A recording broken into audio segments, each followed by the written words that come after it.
everybody. Welcome back inside the SCSN studios for another edition of the Motor City Roundup. I'm Genna Rose alongside Jason Ross Jr. We both hope you all had a wonderful, happy, and safe Super Bowl weekend. As we know, the Detroit Lions were not a part of the big game. However, we do have some fun Michigan ties coming up when we look at that matchup later on in the show. But Jason, tell us what we have in store for our fans today when it comes to Detroit sports. Yeah, G, we'll definitely touch on the big game, but also Pistons news for you as they are still in the midst of their rebuild, but we'll uncover the bright spots for you because, you know, we're pretty positive people around here. Tigers news as well as we edge closer to spring training. Baseball is back in 3 weeks and we're so excited for it. The Red Wings continue their excursion through the state of Florida. We'll have college countdown for you as well, but to kick things off on today's episode, the Lions have had quite the eventful offseason, and that didn't stop last weekend, so we'll dive into that to kick off the Motor City Roundup.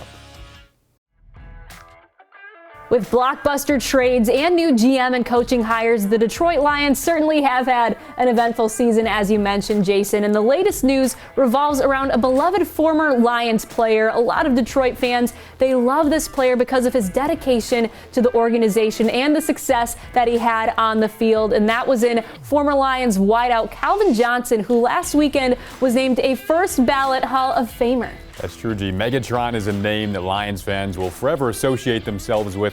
As you mentioned, his dedication to the franchise and everything he gave to the organization was laid out on the field for a number of years. Now, Johnson back in 2012 set the single-season receiving record with 1,964 yards, just one of his many memorable moments in a Lions uniform. What intrigues me about this is how difficult it is to become a first-ballot Hall of Famer as a receiver. To provide some context to that statement, only 6 had done it prior to Johnson being named a Hall of Famer last Saturday. Some of the snubs included greats such as Marvin Harrison, who was a third ballot, Terrell Owens, who was a third ballot, Chris Carter was a 6th ballot. So it's an incredibly difficult thing to do. And Calvin, as I mentioned, that single-season receiving record has the numbers to back up the fact that he should have been named a first-ballot Hall of Famer. I mean, at 6'4", those hands, that size. Remember all the deep balls from Stafford to Johnson over the years. He was like a power forward running up the sideline and catching balls over smaller defensive backs, and it was so fun to watch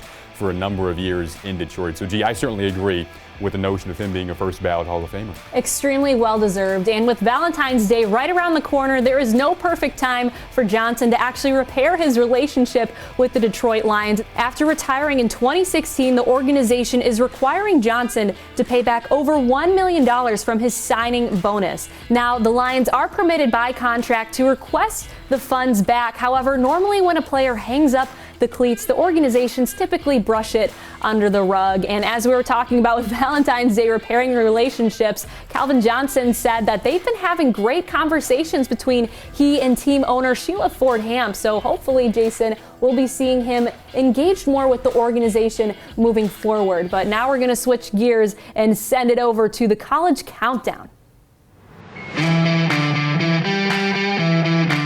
Well, we're all coming off a very fun sports weekend with the Super Bowl having happened last Sunday.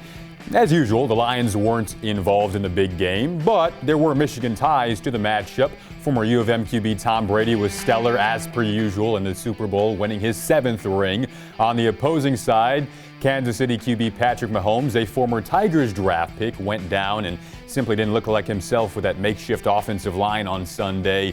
But it's certainly a bright future ahead for Mahomes. On the flip side, though, Jen, we got the Michigan helmet on the table. The GOAT, Tom Brady, was excellent again. He keeps on adding on to the list of reasons why he is the greatest of all time. Brady, 21 of 29, passing for 201 yards and 3 touchdowns. And Jason, Patriots fans, we saw the dynamic duo of Brady and Gronkowski. Now, arguably one of the best tandems in NFL history. The two have the most touchdown connections of any duo in Super Bowl history with 14. They were able to add 2 more to the books on Sunday night. And of course, when we talk about Tom Brady, elephant in the room, he's 43 years old. He is the only player over 40 years of age when we look at all 4 major professional sports to win an MVP title during a championship game. That's so true, Jen. It has been so impressive, the longevity of Brady's career and what he's done. He even told Jim Nantz after the game, "I'm not done yet." So I'm excited to watch what Brady and the Buccaneers have in store for next season. That defense was so stellar as well. Shut down one of your favorite offensive coordinators, Eric Bieniemy, just to point that out there.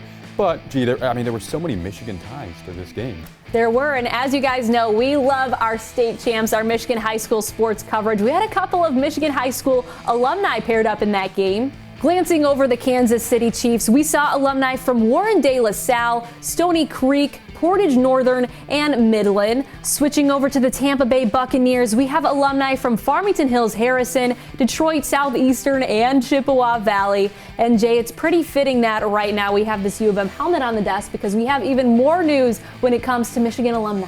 Well, Jen, we opened up the show with talking about how Calvin Johnson was inducted into the Hall of Fame. Former U of M defensive back Charles Woodson joined him as well.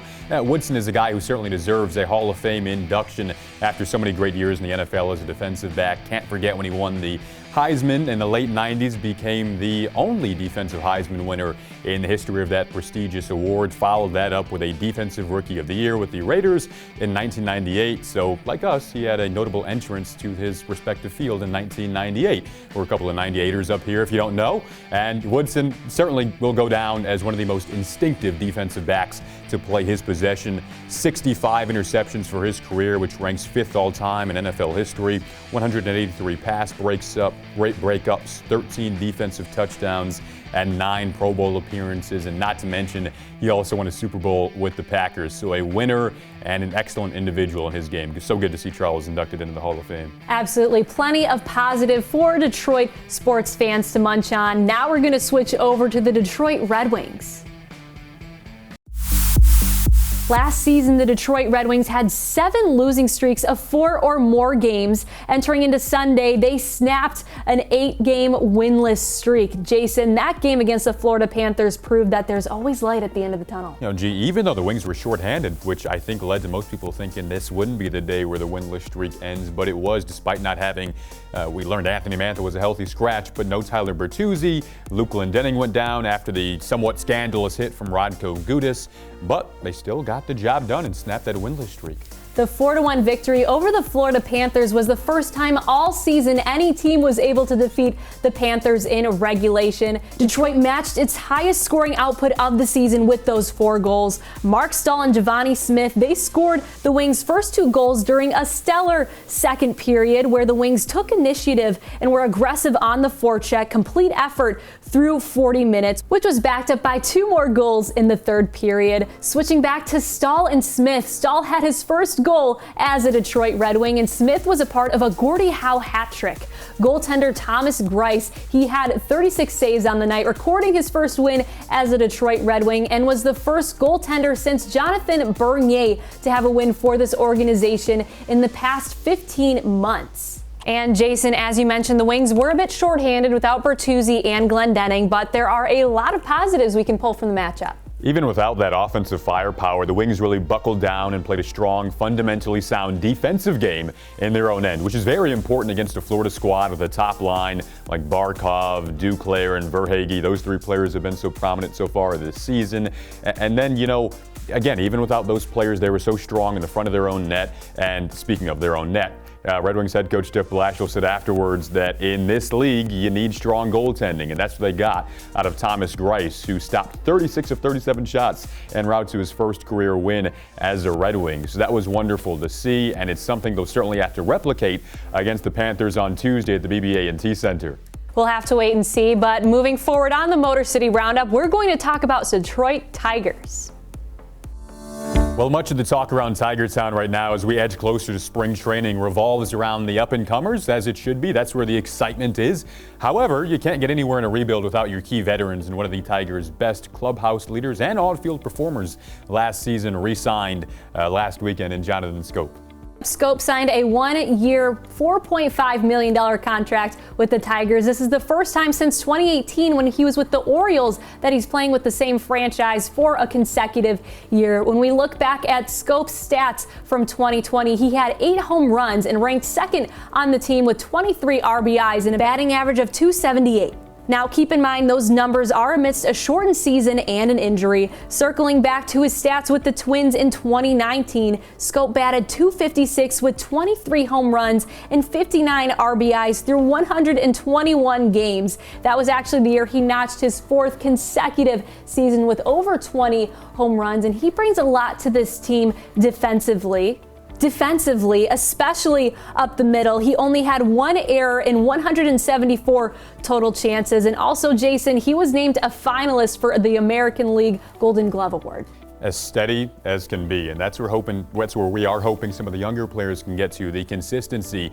One younger player we're going to examine today is Tarik Skubal, left-handed pitcher who had a good stint in the majors last season, his first stint in the majors. We pulled away some impressive things. When you examine his pitch arsenal, there were 4 different effective ones in the four-seam fastball, his changeup, his slider, his curveball, but the four-seam fastball is really his most prominent pitch. He delivered that 348 times last season, and he's already working on the evolution of that as he gears up towards spring training, trying to potentially snag a spot in that starting rotation at 24 years of age.